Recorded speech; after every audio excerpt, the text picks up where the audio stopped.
Does the targeting even matter anymore? Are we just in an era of Chad targeting? Ooh, this one I had such a strong opinion on coming into the last year, and then Andromeda happened and people started buzzing about it's not going to matter anymore. I think that here are the two different ways. If you're going to go broad and targeting doesn't matter, you need to be tight on your exclusions. Because to me, if you give up Facebook all control, Facebook's incentive is just to align the user experience. Yeah, user experience. And why? Because of, stakeholder interest. They want to make more in ad revenue. And because they've sold out all of their ad inventory, typically, if they have any new placements like threads or anything else, and they're turning on advanced placement targeting, they're just trying to sell all their inventory. Ultimately. Right. So going super broad to me is but what you're talking about is placement and targeting. Right? Yep. So let's say you do feeds only or stories or whatever. Okay, then so I have placement control. How much control with targeting versus just pure Chad broad targeting are we looking at?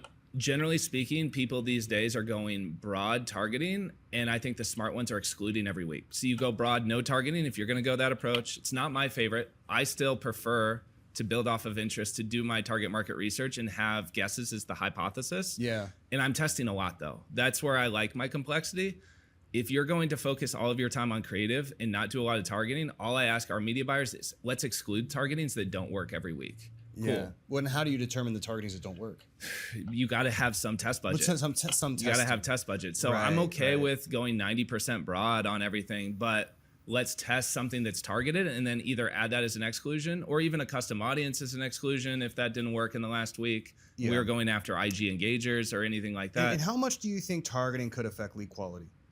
Or is it more performance? Significantly. Do you think it can be is there anything I can do with targeting, let's say, to increase my lead quality? Yeah. There's a tool called Magix. It's spelled weird. It's DGICX. I actually ran yours through it. I'll send you some after. Okay. It'll make targeting recommendations based off of and I don't know how it does it, but about 8 to 9% of all Facebook ad spend the world has is run through Magix. It's kind of a layer on top of Ads Manager that's just smarter. It's expensive. But I use it to determine my interest targeting roadmap. And not even interest targeting, but a bunch of different stuff. But targeting affects lead quality pretty significantly.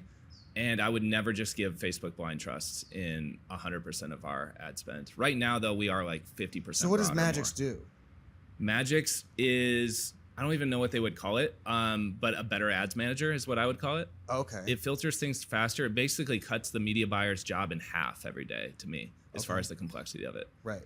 So it's like an interface for media buying. It's an interface. Great. And what is there better targeting options in there? Like what's the There's unfortunately not better targeting options that I know, but it cuts recommendations through the noise. It does make recommendations, and it gets you to make better decisions, because all media buying is a product of just making slightly better decisions than your average media buyer.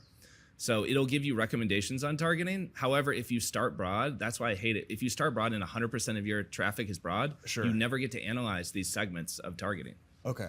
Because everything is just, it looks mixed in Magix even. Interesting. Interesting. If you enjoyed this clip, you can check out the full podcast by clicking on the screen right here to check out the full episode.